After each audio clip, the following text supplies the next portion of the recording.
నమస్తే అండి, cell health clinic నుండి. సెల్లర్ మెటబాలిక్ డైట్లో ఇంకొక వెరైటీని ఈరోజు మీ ముందుకు తీసుకొస్తున్నాము. అది పిజ్జా. రేర్గా అసలు డైట్లో పిజ్జా తింటారు అంటే ఒకప్పుడు 2 సంవత్సరాల క్రితం ఎవ్వరూ ఊహించని విషయం. ఈరోజు ఎన్నో మార్పులతో ఎలాంటి కార్బోహైడ్రేట్స్, గ్లూకోజ్ లేకోకుండా రుచిలో తగ్గకుండా పిజ్జా మీ ముందుకు తీసుకొస్తున్నారు. ఎలా చేయాలో మా టీం ఒకసారి మీకు ఎక్స్ప్లెయిన్ చేస్తారు. నమస్తే అండి. ఫస్ట్ మనం పిజ్జా బేస్ చేసుకుంటాకి మనం ఏదైతే బ్రెడ్ రెసిపీ యూజ్ చేసామో సేమ్ అదే రెసిపీతో మనం పిజ్జా బేస్ చేసుకుంటాం అనమాట.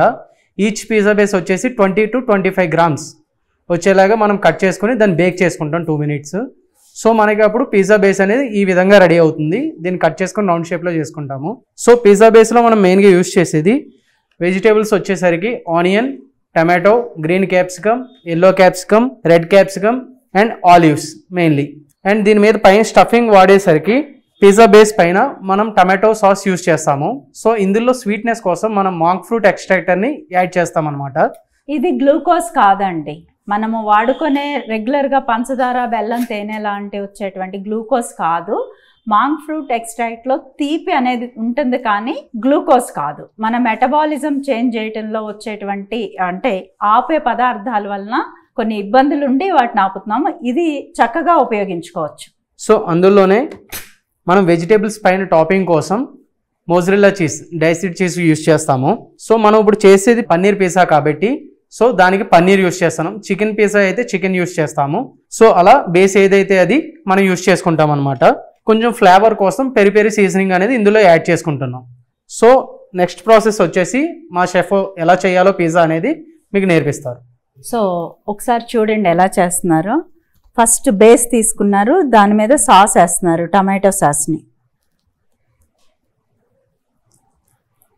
మొత్తం అప్లై చేస్తున్నారు సమంగా అన్ని వైపులా చక్కగా.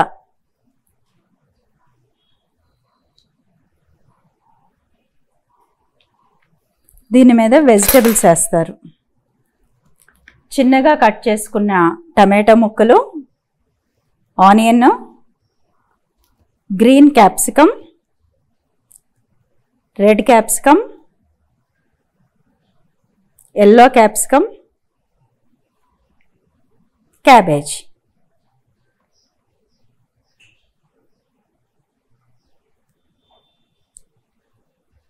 సో అన్నీ సమంగా అప్లై చేశారు.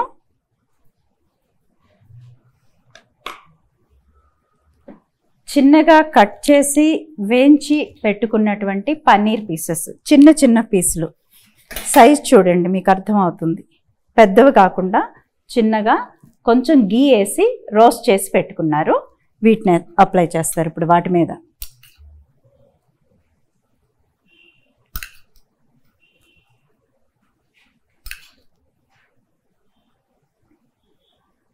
మొజరెల్లా చీజ్ ఒకసారి మొత్తాన్ని అప్లై చేస్తారు. దీని నుంచే మనకు పిజ్జా ఇలాగా సాగుతూ వస్తుంది.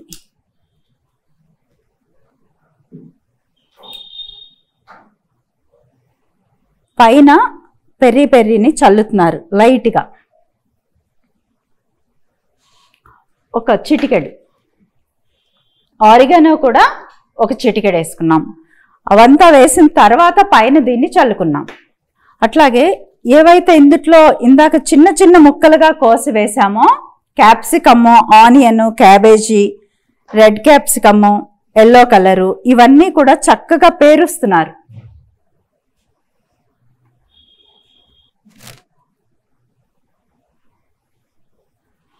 ఈ బ్లాక్ కలర్లో ఉండేది ఒలివ్.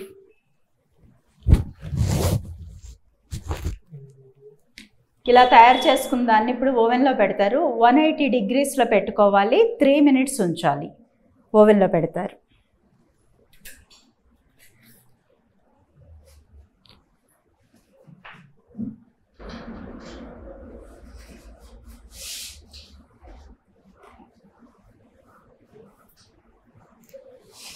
సో 3 నిమిషాలు 180 degreesలో ఓవెన్లో ఉంచాము. ఇప్పుడు పిజ్జా రెడీ అయింది, తీద్దాం.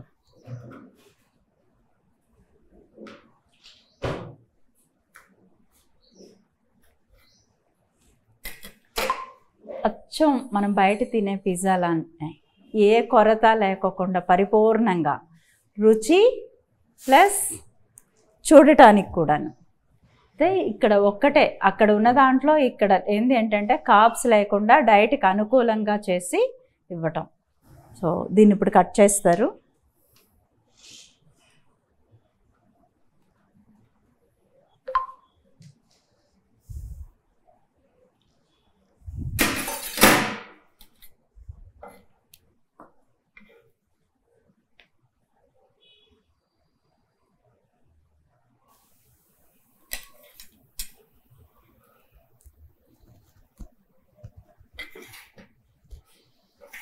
ఏ పార్ట్ కా పార్ట్.